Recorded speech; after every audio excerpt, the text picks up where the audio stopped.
What is going on, everybody? Welcome to the Inbound Panthers podcast, the All Angles show. I'm going to be looking at a breakdown of week one when it comes to this Panthers versus Browns, Carolina versus Cleveland matchup. Now, this has been an interesting one because a lot of Panthers fans believe we are going to mop the floor with the Browns. And pretty much everybody else thinks the Panthers are trash and the Browns are going to win because supposedly they have a better team. Now, I wanted to look at this from as an objective point of view as possible. So I'm going to be looking at an outside source here, a person I trust that has neither stake in Browns or Panthers. Okay. This is from, and let me show it here, That Franchise Guy. Oh, right. That Franchise Guy on YouTube right there on the bottom left where I'm looking at. Hey, what's up? Make sure to go check him out, follow him. He's done a deep dive on all of these teams. He grades every team, every position, every player, down to like depth here. Like you can see people in the 60s here. These are like, third, fourth stringers. Like he knows his stuff, this guy. Make sure to check him out. I follow a couple of these guys who I think he was used to be a developer for Madden, and he was like responsible for like rating and grading the players, because in Madden they'll have like Aaron Rodgers 99 throwing accuracy and all these like 1,000 stats that add up to his rating in the game. Well, I think he was one of these guys. I'm not entirely sure. I think he used to play for either way. It doesn't matter what he used to do. He does these deep dives and they're really good. And I wanted to see what you guys thought of this. Now, I tend to agree with a lot of his stuff. There's a couple other guys I follow that rate teams similarly. But yeah, I wanted to look at this Panthers deep dive. Now, the first thing I have to address is the fact that Sam Darnold here is ranking this quarterback class as 32nd for the Panthers, whereas the quarterback for the Cleveland here, you can see the rankings at the top, is 8th because he thinks Deshaun Watson, at least from when he used to play, was around the 8th best quarterback, maybe probably 5th best, but then it's been a year and there's a couple questions. I would tend to agree. I mean, I think Deshaun Watson is a top 5, top 10 type of player. I don't know, with all this stress, I don't know how hard he's been working out and like getting better and all that. I'm not sure. So it's fair to put him 8th, where, a lot of new and up and coming quarterbacks have shown out last year. You have your Justin Herberts, you have your Josh Allens, you have your Joe Burrows and Staffords and all that. Stafford's a little older, but either way, let's just get right into it. Here. Now, he made this deep dive on the Panthers, and he made this deep dive on the Panthers like a day before Baker Mayfield got traded to the Panthers, so he still has Sam Darnold as the starting quarterback, and we should evaluate the team as such. If Baker is in, then maybe these rankings change a little bit. So try not to be too hard on where he puts the Panthers, but we're going to, this is the point. We're trying to make it look as, objective as we can, because obviously as Panthers fans, you're going to be like, oh, the Panthers is better no matter what. But he ranks Sam Darnold as 68, 32nd best quarterback. I agree. I might even say he's like 36 or something. I don't know. I think he's bad, right? And I think Teddy Bridgewater is literally a better quarterback, and he's a backup, right? So maybe out of starting quarterbacks, he's definitely dead last. Sam Darnold, I would say he has horrible problems staying in the pocket. He's not very good outside of the pocket. He can run the ball a little bit, but he constantly fumbles, constantly makes bad decisions. There's really nothing about Sam Darnold's game that is good. Like when he snaps the ball, his feet are really choppy, and he's always like, he's got this happy feet thing going on where he's like dancing a little bit in the back. And it makes you nervous to watch. You can tell he's anxious. He's either anxious and has a scared look in his face, or he has a deadpan kind of deer in the headlights look in his face. Either way, he's not the guy to lead a team. he has decent arm, but nothing shows up as far as his decision making and where he puts the rock. And he has no leadership, right? Like he doesn't. It's been obvious when Baker Mayfield got in, like by day 3, fans were like, "Whoa!" Like this guy is talking smack to the DBs in training camp. He's talking smack with the media. He's like, playing a cheesy, not cheesy, but like a cheeky kind of a role, tongue-in-cheek type of thing, where I don't know, you feel like he's got a little swagger, a little bit of that fire in him. He's got a chip on his shoulder. He took a pay cut to come to the Panthers because the Browns literally, got Deshaun Watson right for him, and they paid him all that money after Baker was the first quarterback to lead the Browns to the playoffs in however long, right? Now it does say here, Deshaun Watson is suspended for 6 games. We know after the fact that it's actually 11, I believe now. So just this was made a little bit before Deshaun Watson was officially suspended. 11 games, but you can see the breakdowns here: elite, great, very good, good, starter, replacement level, poor. All the colors here you can see and how he grades them. Now let's start with the weapons. We are ranked 19th by his standards. I think we're a little higher than that, but let's see why. I have a feeling I know why. But let's see, because I think I know the players a little better than he does in terms of, especially in the depth of the practice squad. But he has DJ Moore ranked as an 85. I actually think that's fair. Panthers fans know DJ's nasty. DJ's a very good player. Is he missing the touchdowns? Yes. Is it because the quarterbacks suck, right? Like if you have Sam Darnold throwing over 1,000 yards to you, hey, that's like 1,500 yards in my book. But in all seriousness, we all believe DJ is better and can be better than, let's say, an 85. We think he can break into that top 10, surefire top 10, surefire top 8, type of wide receiver. But we just need to see him in the end zone more. And I do believe that is because of the quarterback situation. Rather than anything DJ is missing. If there's one thing I would like DJ to be better at, it's nothing. I think he's great. Okay, I don't think there's anything necessarily wrong with his game. He runs really smooth. He's got fluid hips. He runs fast. He runs accurate, sharp, precise routes, and he has great hands, right? And he runs like a running back after. He's elusive. He's not like a bruiser type, but he will, run around players. He's got like sneaky, I don't know what it is, elusiveness. Like he looks like he's running in slow motion sometimes, and it looks like he's not going to get by a player. And then all of a sudden he's by 4 people. I don't really understand how he does it. It's kind of like James Harden in the Rockets. James Harden doesn't really do anything, but like somehow he just gets by 4 people, like by just doing a couple moves here or there. So, that's DJ Moore. We all know and love. I think it's fair to have him as an 85 because until he has Baker, which I think Baker will elevate his game. I think hopefully this year we'll see maybe 8 touchdowns, 10 touchdowns from DJ, hopefully. I don't know. And maybe some more like 1,300, 1,400 yards. That would be an awesome season for DJ. I think that's what all the Panther fans want.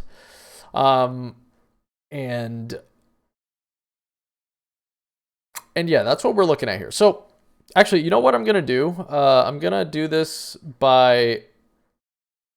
so I'm going to do secondary versus the receiving core, right? And then we have John Johnson as their best safety / cornerback. They're just Denzel Ward. We all know Denzel Ward's he's one of the best corners in the league. This is one of those situations where it's kind of difficult because like Denzel Ward is a superstar and DJ is not yet a superstar. DJ's not yet there. But these corners know Baker's game really well. And this is the interesting part of this week 1 matchup is like we'll see, because like I feel like these corners know Baker's tendencies. They know where Baker likes to put the ball. Granted, we do have a new offensive coordinator with Ben McAdoo. There's not any tape of Ben McAdoo's game for the last 7 years. So we're going to be able to surprise the secondary a lot, I think. That's one big advantage we have, is that no one's ever seen our collection of players before on film with this offensive coordinator, and I'm talking about the Panthers here, right? So we have that going, and so week 1 is going to be tough for the Browns, even though they do have a familiarity here with, obviously Baker's not here, but Baker Mayfield. And I do rank, if I were to rank Baker Mayfield, I do rank him maybe a top 20, top 18-ish quarterback. If I mix in all of his years together, and he chose to play with a torn labrum. He chose to play with injuries. Granted, if you take away the injuries and you take away the bad coaching years and all that, he's probably like a top 12 quarterback. Like, he's really good. He has a great deep ball.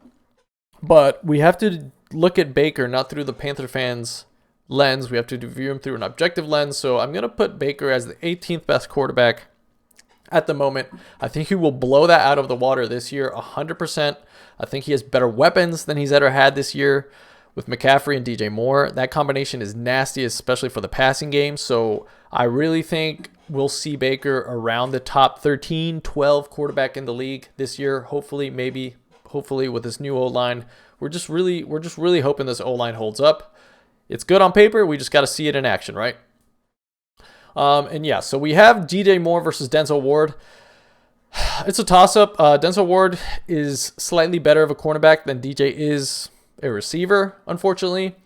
But I think this is one of those situations where DJ is going to eat regardless, just because of that factor that we have some new offensive schemes, and we have so much weaponry down with Christian McCaffrey healthy, that I think it's going to put these corners on a bad situation when those linebackers and those safeties are kind of all staring at Christian McCaffrey, because Christian McCaffrey is going to eat. I don't care who you have on him. He is not getting covered, okay? And if we look at these linebackers here, Jeremiah Owusu-Koramoah. Now, Owusu is very good. He's a great linebacker. I do like him. He's a great cover linebacker. Anthony Walker's like your run-of-the-mill starter. That's, I don't know. He's not going to do any splash moves on the team, but he's solid, right? You're not mad you have him. You probably want a better player there if you really want to make a super deep playoff run, but like, he's okay. He's fine, right? And when you look at the depth of linebackers, it's not that impressive when it comes to the Cleveland team, but it doesn't matter. Like, Christian McCaffrey's the best running back in the league when he's healthy. That's what I'm going to say, okay? When you combine his way beyond anybody else's level of catching ability with his, I would say, top 10 running ability, right? I'm not going to say Christian McCaffrey is the best runner of the football between the tackles or even just running the football. I think he's a top 10, top 8 running back, just pure, like, give him the ball and run. But the fact that he has so much game passing, he's an easy first down. Like, he is just an easy first down. I feel like I could make throws to Christian McCaffrey. He's that open all the time because he's a matchup nightmare. So he's not going to be a problem at all for these linebackers, okay? And yeah, we're going to look at the secondary here. So DJ Moore and Denzel Ward kind of cancel each other out. But I think we gain the advantage a little bit, and I do think DJ Moore is going to ball out against Cleveland either way, because he has Baker now. So this 85 here is based on him playing with Sam Darnold and Teddy Bridgewater. So he's going to get better, right? Then we have Robbie Anderson. I think Robbie Anderson's a very solid starter. He's a good number 2 because he complements DJ's game. If DJ is all over the field as a true number 1, right, he can run go routes, he can run slants, he can run post routes. Robbie Anderson is a great clear out kind of wide receiver. He runs great clear routes. His speed has to be respected by the secondary. And I think this is when you start seeing the Panthers take command over the Cleveland Browns. Now, Greg Newsome is a great quarterback or a great cornerback. I would edge out Robbie Anderson over Greg Newsome. Again, just because Christian McCaffrey is so deadly, it's going to leave a lot of these wide receivers out to in space. And with Ben McAdoo's offense, he likes to spread everything out. And I think when you have that kind of offense with Christian McCaffrey and the ability to make audibles on the fly, and Baker Mayfield knowing this defense as much as the defense knows them, I think we will have the advantage this game in terms of weapons versus their secondary. And behind that, there's really no one left. You have Grant Delpit. He's okay at coverage. Really bad run defender. Not really bad. He's just like he doesn't hit stick. He doesn't really chase contact like you'd want your safety to do. And then you have Greedy Williams, who's again a run-of-the-mill cornerback. Nothing too exciting. Just you probably want a better corner there in the future. And then Ronnie Harrison, who, he's that dime back. He's that guy who's going to come into the pocket. He's a great run defender. He's a thumper. That's why he plays. His coverage is subpar.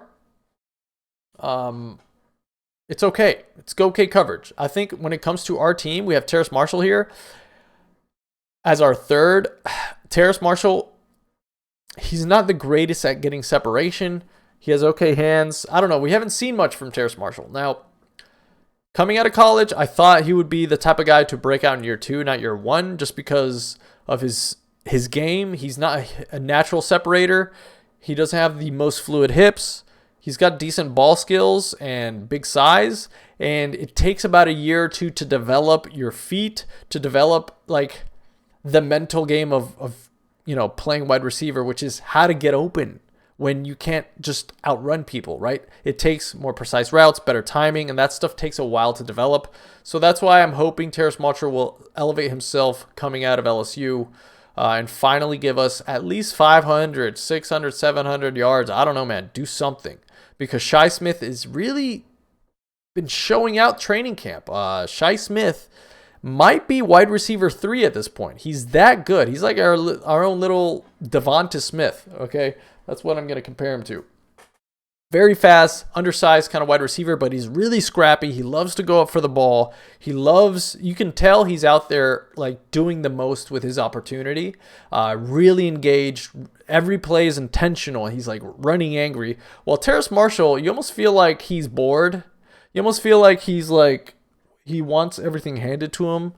That might just be his demeanor from the press conferences. He just seems the kind of guy who's just kind of, I don't know. Doesn't show a lot of energy. Now, we'll see again. It just comes down to Sunday. We'll see how he plays. So I may be judging him unfairly there, and that's fine. I want to eat my words. But so far, I actually think Shi Smith will kind of edge him out a little bit, and maybe even Rashard Higgins, who came from the Browns, who also knows this defense pretty well, right? So behind that, what really drags this weapons team down for the Panthers is the tight ends. A lot of questions here. Now, tight ends usually take a while to develop. Unless you're Kyle Pitts, you're not going to come out, and have a 1,000-yard season as a tight end as a rookie. A lot of times that takes to develop. We did give Ian Thomas some money there, but it wasn't like the craziest contract ever, so I'm not entirely mad about it. He's a good run blocker, I guess. He's okay run blocker. Like, I don't know. He's adequate. He's not like a nasty run blocker, and he sucks in the passing game. He's slow, no separation, no ball skills. When he gets the ball, he doesn't really like truck people, or he's not that physical. To me, he's purely a run blocking tight end, which is okay to have in your team, but it's not like a weapon, and it does drag this team down. Tommy Tremble has room here to step up and kind of become like that passing threat we think he should be, even though he's a great run blocker as well. So, I don't know. He has to beat out Ian Thomas, which is not that difficult to do because Ian Thomas is kind of like Terrace Marshall. He doesn't have that drive. I don't know. I don't see any anger or fire in him. But it is what it is. Now, moving on. Those are, we have Christian McCaffrey. He's better than everybody here. He's better than everyone on the Browns team. I don't really need to go into why he's better. He's a better route runner than every possible linebacker that's going to cover him, safety, corner. I don't care. Christian McCaffrey's getting by you, all right? Christian McCaffrey is guaranteed. If you're the first guy in open field to try to tackle this man, he's getting by you. Like, that's just what's going to happen. So the only question Christian McCaffrey has or we all have a Christian McCaffrey is his injuries, right? And that's legitimate. But I think he has at least 3-4 solid games. And with and this chart doesn't show Laviska Shenault, which we got. With him, with Dante Foreman spreading out the ball, taking some of the yardage situations, taking some carries away from McCaffrey, which I think is good. I think McCaffrey will last at least into halfway into the season unless our offense is completely trash and the only thing we can do is give it to McCaffrey, which is kind of what happened last year. We just rode McCaffrey's offense until he died, and then we had no offense and we sucked, right? We're 3-0 with McCaffrey, and then the second he gets out, we go on a horrible losing streak. So it is what it is. That's the Panthers' weaponry. Now let's move on to the Panthers' O-line here. This is going to be a really interesting matchup. This is probably the thing I'm watching the most, which is we have Ike Ekwonu and Myles Garrett here. Like when you look at our offensive line versus their defensive line, this is a huge matchup. This matchup could determine this game. It could. I don't think it will, but it could, right? Myles Garrett is a bona fide. He's a top 3 edge rusher. He might be the best edge rusher if you look at only, how good he is at causing quarterback pressures. Like he can get in the quarterback's face more than probably any other D-end in the league. Whether he'll get a sack or, get a fumble or all those things, not the question. I'm saying like he hurries the team. He sets the tempo for the offense he's facing because he's so good at getting and putting pressure on the quarterback. Now, he's a pretty good run defender, but again, his money is on that pass rush. He will be going against rookie Ikem Ekwonu. Now, as good as we think Ikem Ekwonu is, Ikem Ekwonu's weakness is run block or pass blocking. If he had to have one, he's not the most technically gifted pass blocker. Pass blocking is one of those things that develops over time, and it takes beyond raw strength. It takes technical skill set. It's like a martial art. Versus running or run blocking, it's like who's the bigger guy? Who's the bigger guy with the biggest balls, right? That's a good run blocker. Okay, Ikem Ekwonu has massive balls, and he's a warrior. He's massive. He has long arms, and he's powerful. Like he got called the Pancake Man at NC State for a reason. But his pass blocking was one of those things where sometimes he gets a little carried away trying to put his weight on people. Where a good edge will get by you. We'll do a swim move. We'll kind of counterbalance rush you. We'll bull rush into a spin move.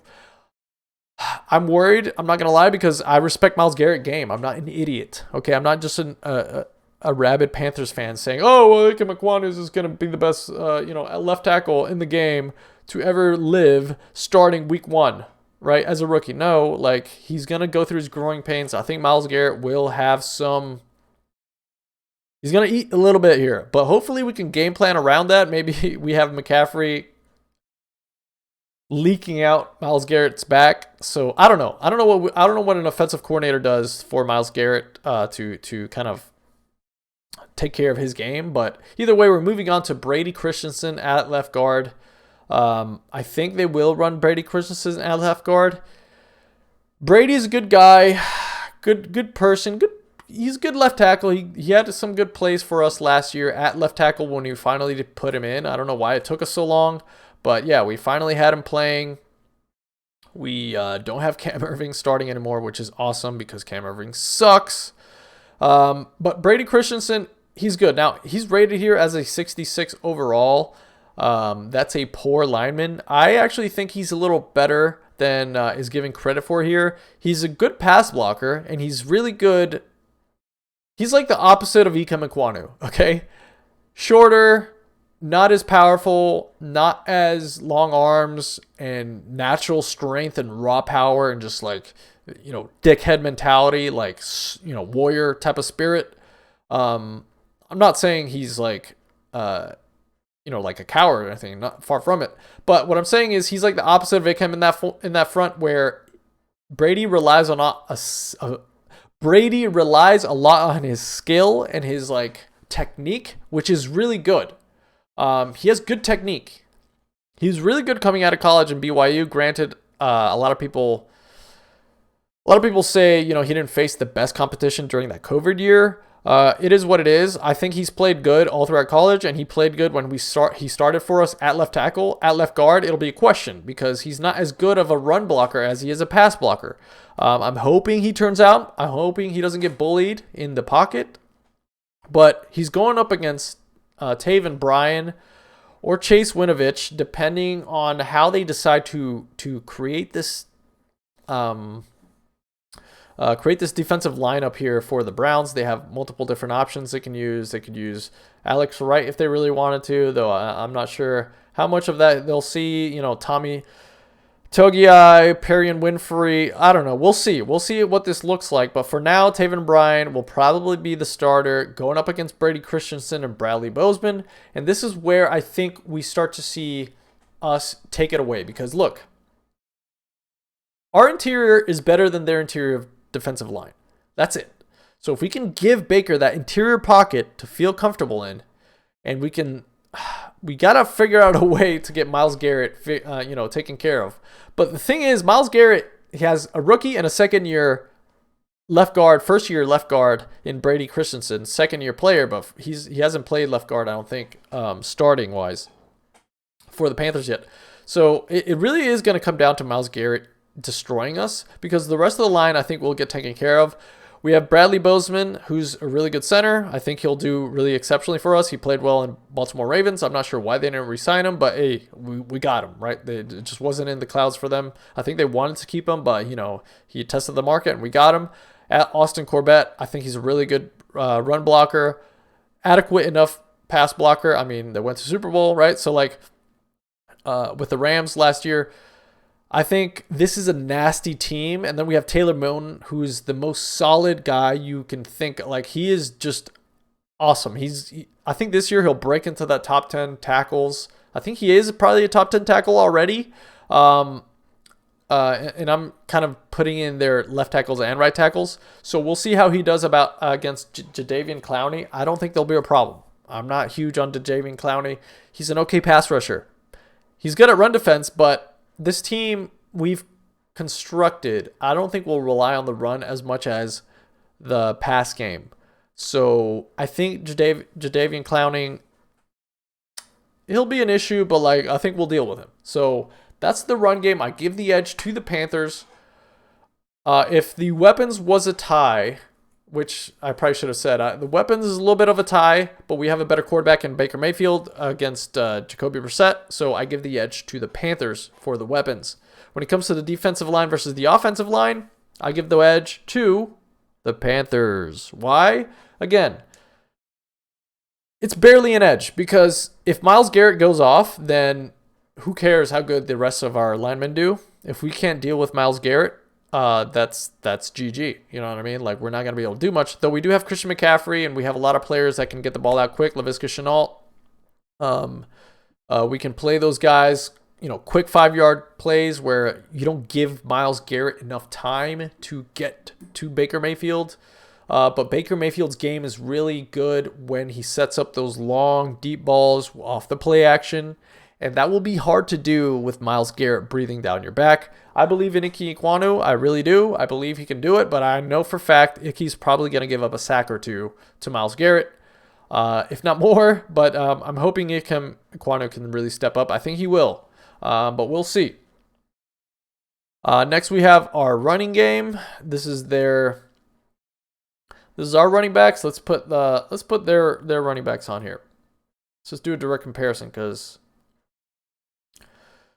so we have Christian McCaffrey. Now, just as a pure runner, he ranks him 86 overall. I think that's fair. I don't think Christian McCaffrey is the best runner, just pure runner of the football. If you took away his passing ability and just purely based on his running ability, he's a good runner. He's a great runner. He's not elite like Nick Chubb. Nick Chubb is just, he's elite. He's one of the top backs in NFL football right now. So fast, can take it to the house, can run through you, can run around you. That's Nick Chubb.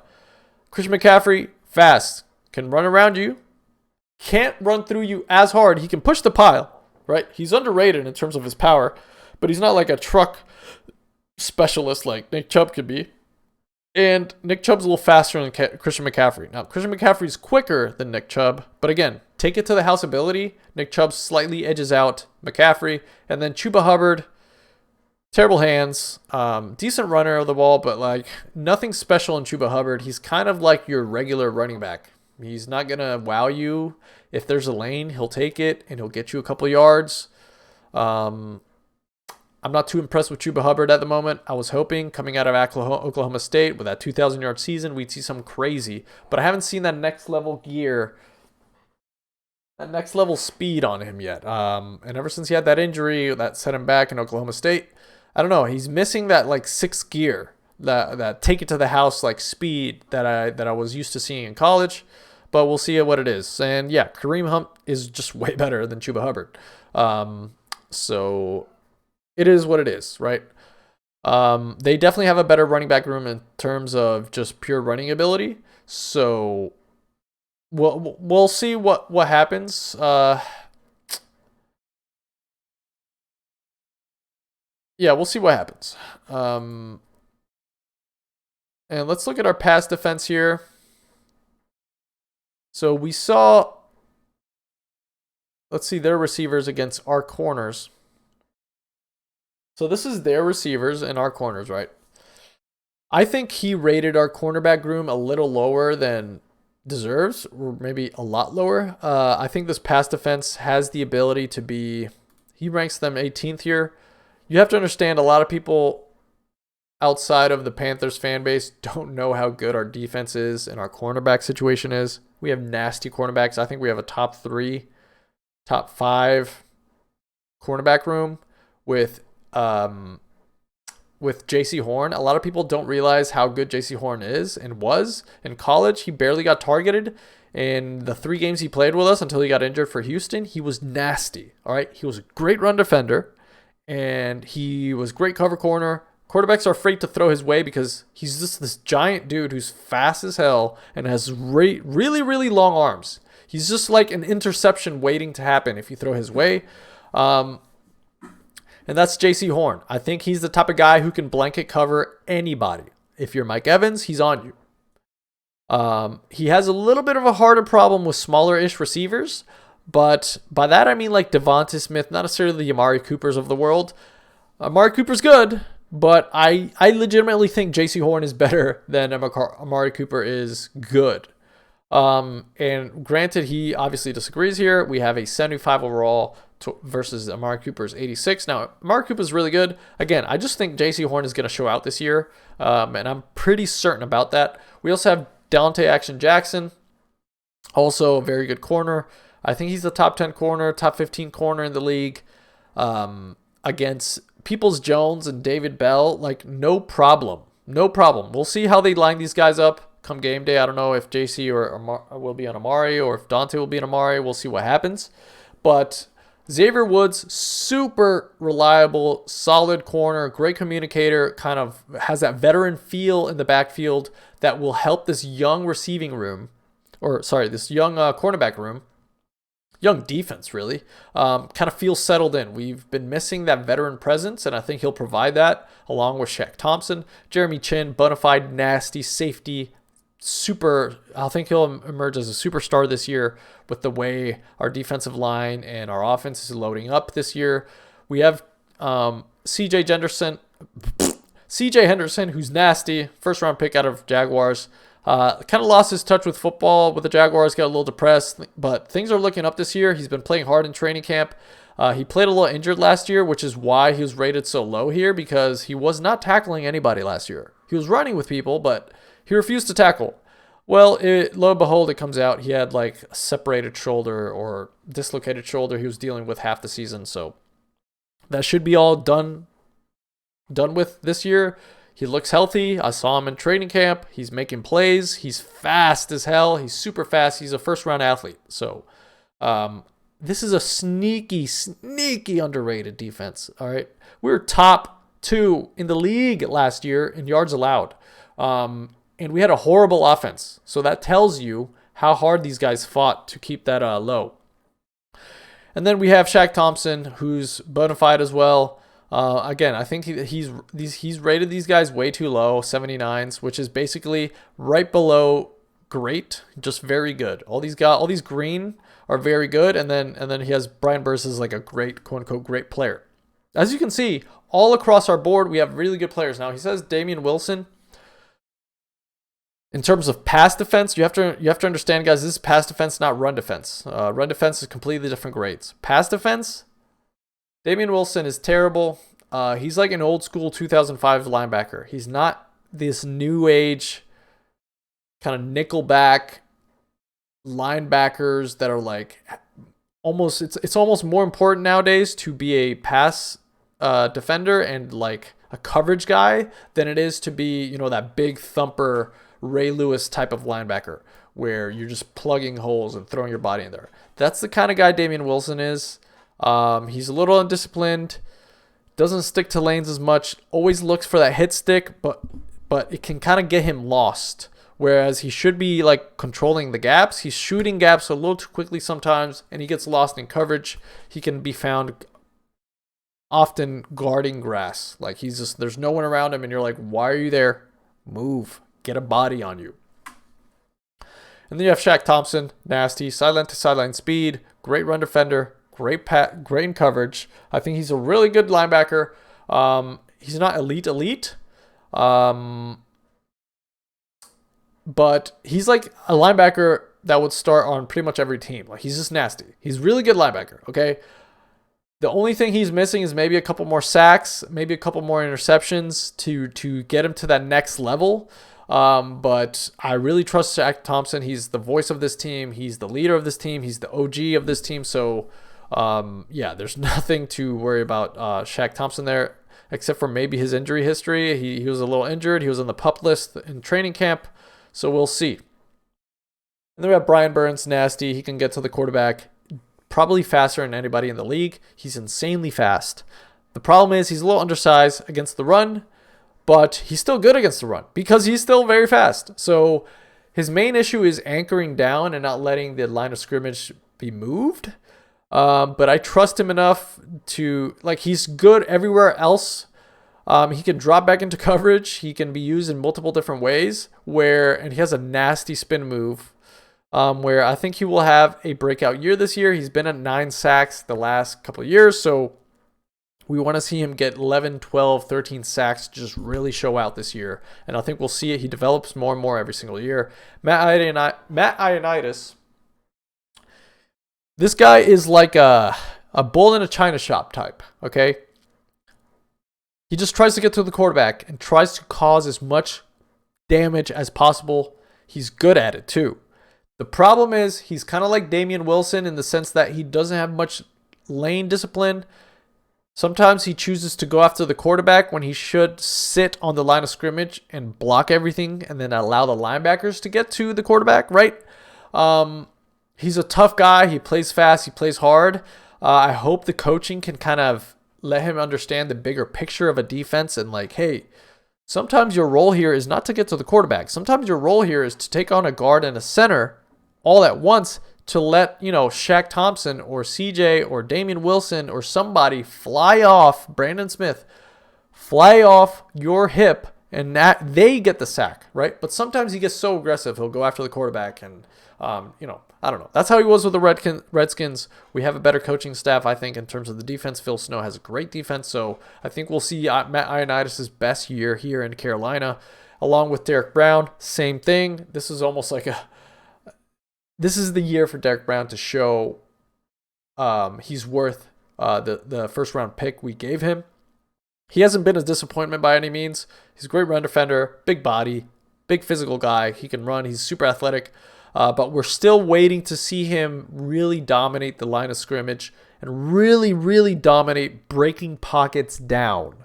That's what we want to see Derek Brown do. We want to see Derek Brown get to the quarterback a lot more consistently, okay? And just overall be more aggressive and cause those QB pressures and those QB hurries instead of just holding the line of scrimmage. Now, he's great at run defense. We'll give him that. He's good for that. So we'll see. And then we have Vitor Gross Matos, ranked 73 overall here. with an up arrow trend. Those green arrows there are, signifying that he's, young and he has an uptrend. And I think he will. I think he'll show out this year with the tutelage of Brian Burns. He's been sitting, learning. He's super athletic, big guy, doesn't have the best bend on him, isn't the most natural, let's say, D end. He's a little stiff, but he's really powerful. He can bull rush, and he can run by the bottom third left tackles and right tackles of the league. But really, we're just waiting to see him kind of show out. He doesn't have the explosiveness Brian Burns has, but hopefully on his end, he can kind of hold down the run defense a little bit better on his side, and that will be his way of contributing to this team. He doesn't need to get 10, 11 sacks this year. He needs to be a consistent run stopper and have really good edge discipline. And those guys will be up against this weaponry of the Cleveland Browns, which is, Amari Cooper, really. Peoples-Jones is a really good receiver. I think he is trending upwards this year. Great route runner. He's fast. He can he can catch. Nothing crazy spectacular about him, but he's just a really solid receiver. You'd like to have him on your team, 100%. And I think he'll be a really solid wide receiver too for this team. As far as giving our cornerbacks fits and our secondary fits, I don't think it's going to happen. I think he's one of those guys that's going to get a couple yards, but I don't think he's going to light us up or anything. I think he'll get blanketed by either Dante or JC Horn. So I'm not worried at all about Davis or Peoples-Jones there. David Bell, same thing. He's a rookie this year. We'll see. Maybe he's the best, rookie wide receiver this class produce. Probably not, right? I don't know much about David Bell, I'll be honest with you, outside of some of the college stuff I've seen. He's a good receiver. We'll see. I don't think he's going to be a problem against this secondary at all. He's got good speed, decent hands, but I don't know. There's a lot to be determined there with David Bell, and there's a reason he is where he is now. So David Njoku, he's a great tight end, and he will be a problem for us here. He'll be a matchup here, okay? Njoku can cause problems with this linebacking core. I think Shaq Thompson's a great coverage linebacker, but Njoku's a little better at getting open than I think Shaq is at blanketing him. So that's going to be a big weak point on this secondary. I think if we see Njoku go off week 1, that could be a reason why we lose. You could have Amari Cooper covered, but clearing out all the secondary, and then you have Njoku out here being covered by Damian Wilson or Shaq Thompson getting open a lot. He's big body, fast. He can catch. He's a really good tight end. And I think Jacoby Brissett, being the quarterback he is, will find him as the comfort blanket. He'll try to target Njoku a lot. Big receiver up the middle, or big target up the middle. We'll see. As far as Nick Chubb in the reception game, he can do bubble screens. He can do your regular running back duties. He's a good catcher of the football. He's okay, but he's not Christian McCaffrey. He's not going to go out there and run, jerk routes and, slants and deep posts or anything out of the backfield like McCaffrey is. There's nothing really to worry about in terms of his passing. His main worries there for Nick Chubb is going to be that running game. He's just exceptional running back. Really good running back. So much so that I have him in my fantasy. But that kind of concludes it. That's pretty much the entire picture there. We covered the secondary. We covered the defensive line. And that's going to be the story, I think. That's going to be the story here for this team. Okay. It's going to come down to... Where is he? There we go.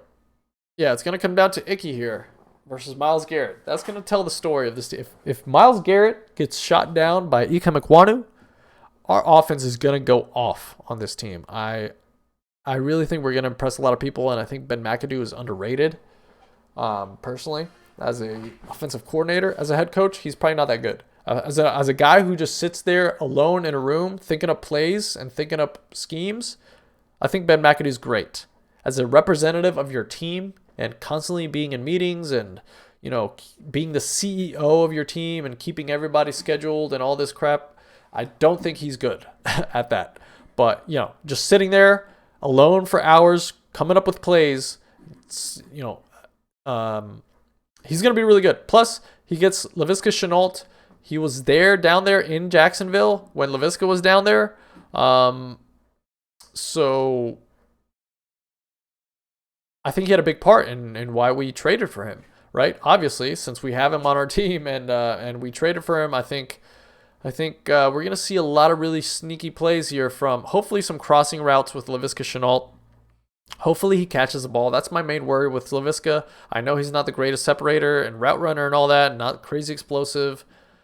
But if he can catch some crossers for us and get us like tough 8 yards, that's what we need him to do, right? I need him to be a bruiser. I need him to strike the fear of God into these corners. And that will make him worth it as a get. The main worry I have with Laviska is he has that 5-yard crosser coming in and he drops the ball, right? That's kind of been his thing. He has a lot of drops. When he gets the ball in space, he's good, but it's hard to get him in space to begin with because he's not crazy explosive. And when he is in space, he is very likely to drop the ball. So, yeah, that's the issue. Now, if he can just catch, if he can hit the jugs machine and just constantly catch, then I think he's going to really be a great, great asset for this team. But either way, that's been it, guys. I hope you enjoyed the content here. I know it's a little bit longer of a video, but I think it's important to really break down what this team looks like long term. It's going to be an interesting one. It's going to be an interesting one here. I think I have the Panthers edging Actually, I know I have the Panthers edging out the Cleveland Browns just because the QB situation, our weapons, our secondary, I think over this period of 4 quarters with the chip on the shoulder of Baker and the youth of our team and the kind of disarray the Browns have been in with Deshaun Watson and all this and that, and a lot of distractions, we're going to edge it out here. That's been it. And also, I think the country is rooting for us to beat the Browns. I don't think a lot of people like the Browns. And Deshaun Watson, Deshaun Watson and how everything's kind of been handled there. But in any case, yeah, that's been it, guys. See you later. Bye.